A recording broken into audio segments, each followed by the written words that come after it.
Hi friends, నేను మీ శ్రేయభిలాషి JS బావజన్.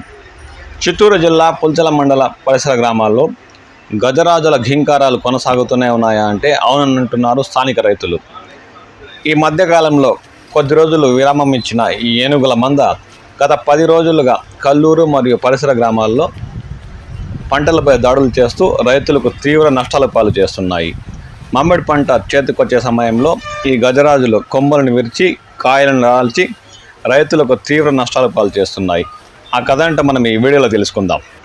Chittoor జిల్లాలో దాదాపు 2 సంవత్సరాలుగా ఏనుగుల మంద సంచారం కొనసాగుతూనే ఉంది. ఈ మధ్యకాలంలో అయితే గత 2 నెలల క్రితం ఏనుగుల మంద జాడలేక స్థానిక రైతులు తమ పంటలు పండించడం కొనసాగిస్తూనే ఉన్నారు. కానీ ఈ మధ్య దాదాపు ఒక 20-30 రోజులుగా చిత్తూరు జిల్లా పుల్చల మండలం మరియు సదుము, సోమల, చోడపల్లి మండల పరిసర ప్రాంతాల్లో దాదాపు 15 ఏనుగుల గల మంద సంచరిస్తూనే ఉంది. దీంతో స్థానిక రైతులు పంటకు తీవ్ర నష్టాలు పాలవుతున్నారు. మామిడి పరిస్థితి అయితే మరీ ఘోరంగా తయారైందని స్థానిక రైతులు వాపోతున్నారు. అసలే పంట సరిగా పండక పంట చేతికొచ్చే సమయంలో ఏనుగుల మంద మామిడి తోటలపై దాడులు కొనసాగిస్తూ ఉండే కొమ్మలను విరిచి పంటను నేలరాల్చి తీవ్ర నష్టాల పాలు చేస్తున్నాయని స్థానిక రైతులు తీవ్ర ఆవేదన వ్యక్తం చేస్తున్నారు.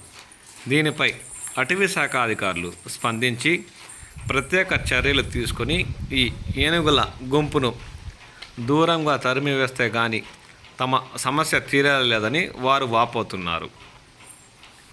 చిత్తూరు జిల్లా పులిచెల మండలం కల్లూరు గ్రామ పంచాయతీ పరిధిలో గత 8 రోజులుగా 15 ఏనుగుల గల మంద సంచరిస్తుంది. దీంతో మామిడి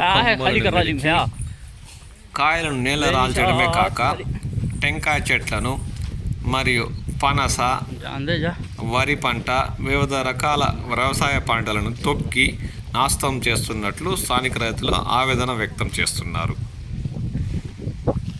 కల్లూరు పీలర్ రోడ్డులోని హెచ్పి పెట్రోల్ బంక్ వెనక భాగంలో గల రైతు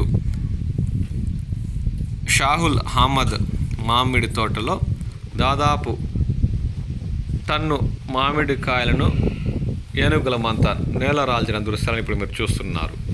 అలాగే పెద్ద పెద్ద చెట్లకు గల కొమ్మలను కూడా విరిచేసి పనస చెట్లలోని కాయలనన్నీ తినేసి టెంకాయ చెట్లను ధ్వంసం చేసినట్లు రైతు ఆవేదన వ్యక్తం చేశారు. అటవీ శాఖ అధికారులు ఏనుగుల మంద తరిమివేయడానికి ఎన్ని ప్రయత్నాలు చేస్తూ ఉన్నా అవి ఇటువైపు నుంచి అటువైపు, అటువైపు నుంచి ఇటువైపు వెళ్తున్నాయే కానీ చోడపల్లి, సోమల, సదుము, పుల్చల్ల మండలాలను వదిలి వెళ్ళటం లేదని వారు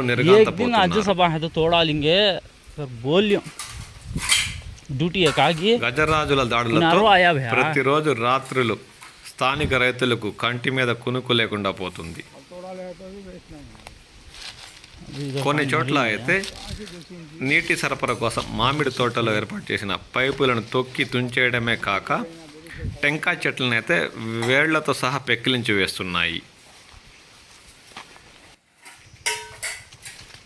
దీనిపై ప్రభుత్వం ప్రత్యేక చర్యలు చేపట్టి రైతులకు నష్టపరిహారమే కాకుండా ఏనుగుల మందను దూరంగా తరిమివేయడానికి కృషి చేయాలని పుల్చల మండల రైతులు కోరుతున్నారు.